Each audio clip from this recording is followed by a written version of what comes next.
Hello students, welcome to winning कश online classes. हम लोग हिस्ट्री के जो 2 चैप्टर है कंप्लीट हो चुका है। तो मैंने कहा था जैसे जैसे हमारे चैप्टर कंप्लीट होते जाएंगे वैसे वैसे आप लोगों को इंपॉर्टेंट क्वेश्चंस मिलते जाएंगे। और आज सीबीएसई ने अपना सैंपल पेपर लॉन्च कर दिया है। तो आई होप सभी अब और आज हम लोगों ने क्वेश्चन पेपर को डिस्कस भी किया था। तो आई होप सभी बच्चों को पेपर का पैटर्न समझ में आ गया, कितने क्वेश्चन आएंगे, कैसे कैसे मार्क्स आएंगे, कितना किस वेटेज को चैप्टर को देना है, वो सब चीजें आपके डाउट्स क्लियर हो चुके होंगे।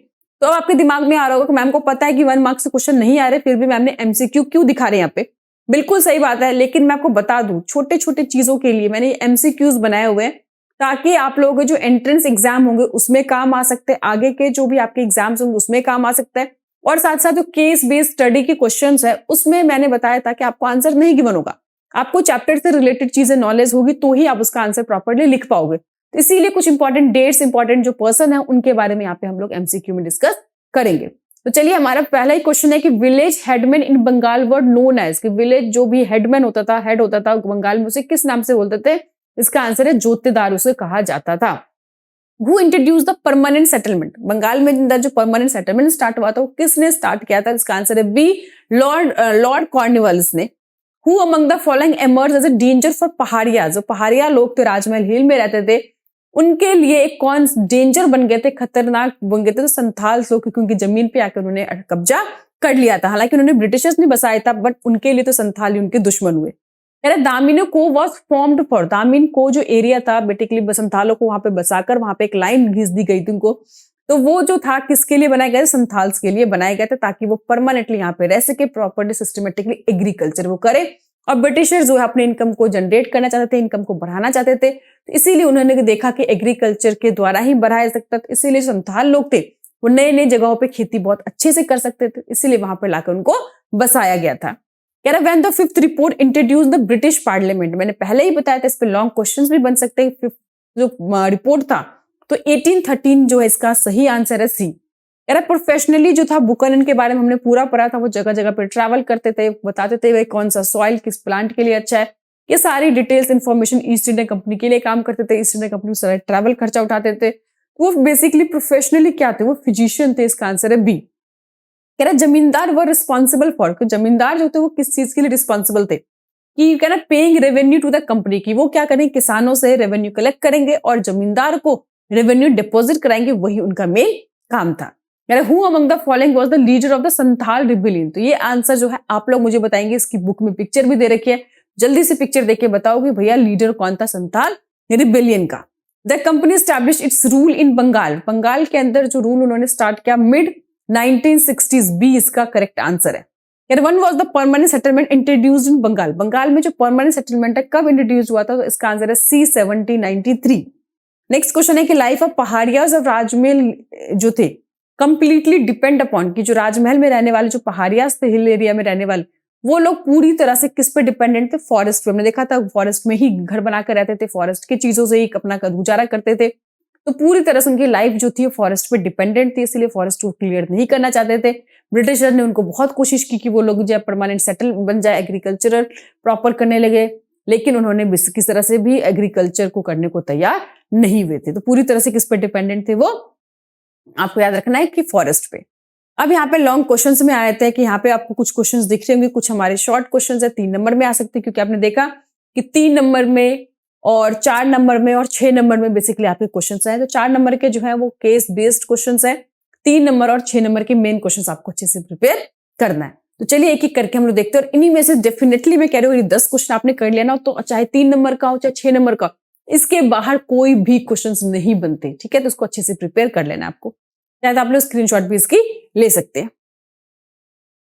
ठीक है, दिख रहा होगा आप लोग को स्क्रीन पे। तो कह रहे थे East India Company had recognised the zamindar important but wanted to control and regulate them, कि जब ईस्ट इंडिया कंपनी ने रिकॉग्नाइज किया जमींदार उनके लिए इंपॉर्टेंट थे, क्योंकि वही लोग क्या करते थे, किसानों से पैसा इकट्ठा करते थे रेवेन्यू, और वो जमींदार जो लोग थे वो ईस्ट इंडिया कंपनी को डिपॉजिट करते थे। तो कह रहे explain the steps taken by them to subdue their authority in 18th century, लेकिन आपको बताना है कौन कौन से स्टेप्स अंग्रेजों के द्वारा, ईस्ट इंडिया कंपनी के द्वारा उठाया गया ताकि जमींदार के जो पावर है उसको कंट्रोल कर दिया जाए। तो जब हमने चैप्टर पढ़ाया था मैंने बताया था कि उन्होंने उसकी जो ट्रुप्स थे उसको डिसबैंड कर दिया था, कि अब वो अपने साथ ट्रुप नहीं रह सकते थे। जो भी इनके लोकल कोर्ट थे उस पे जो कलेक्टर है अपॉइंट कर दिया गया था, और वो जो ईस्ट इंडिया कंपनी है उसको सुपरवाइज करते थे। उसके बाद उनके जो पुलिस लोग थे वो खत्म कर दिया गया था। तो पूरी तरह से बड़े जा रहे जो भी इनकी पावर्स थी, जो भी ईस्ट इंडिया कंपनी के आने से पहले, वो सभी चीजें क्या कर दी थी, खत्म उनकी कर दी गई थी। तो वो आपको बताना है। तो ये क्वेश्चन 3 मार्क्स के हिसाब से आपके एग्जाम में बनते हैं, तो उसके हिसाब से आपको आंसर लर्न करना है। नेक्स्ट है the battle between the hoe and plough was long, substantiate the statement with the reference Santhal and Paharia. मैको संथाल और पहाड़िया के बीच में जो बहुत लंबी समय तक लड़ाई चली थी, वो आपके 6 मार्क्स में भी आ सकते हैं, 3 मार्क्स में भी आ सकते हैं। दोनों हिसाब से आपको क्वेश्चन को प्रिपेयर करना है।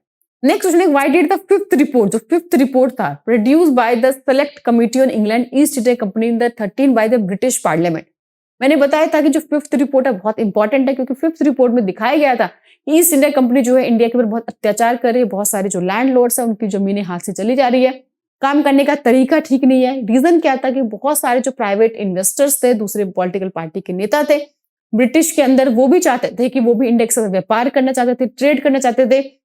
क्योंकि अभी जो बंगाल में मतलब था ना 1757 बैटल ऑफ प्लासी से जो अंग्रेजों ने अपना रूल करना स्टार्ट किया था, तो लोगों ने कहा कि भाई यही फायदा केवल और केवल ईस्ट इंडिया कंपनी को हो रही है, क्योंकि उन्हीं को मोनोपोली था उनके साथ ट्रेड करने का।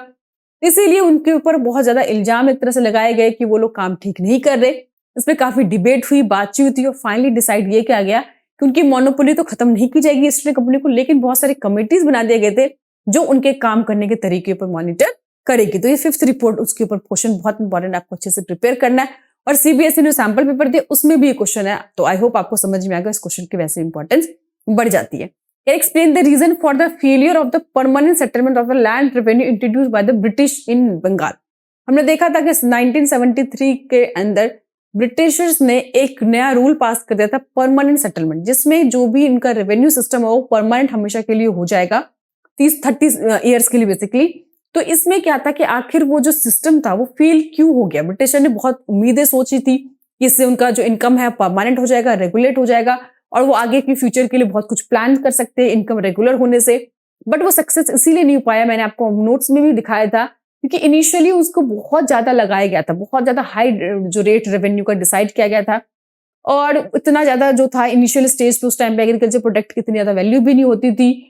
और उन्होंने ये दलील दी थी, आर्गुमेंट दिया था कि भैया अभी हम इसलिए ज्यादा लगा रहे हैं क्योंकि आने वाले टाइम में आपकी इनकम बढ़ेगी, आपके जो है प्रोडक्शन बढ़ेगा, तब तो हम अपनी रेवेन्यू बढ़ा नहीं सकते, इसीलिए हमने इस स्टार्टिंग में ज्यादा लगाए। दूसरा की जो प्रोडक्शन थी, हर एक जो एग्रीकल्चर है उनमें परमानेंट सेटलमेंट सबकी रेवेन्यू बराबर थी, बट हर एक फील्ड जो एग्रीकल्चर लैंड होता है उसकी जो फर्टिलिटी होती है वो अलग अलग होती है, कुछ में ज्यादा प्रोडक्शन होता है, किसी में कम होता था।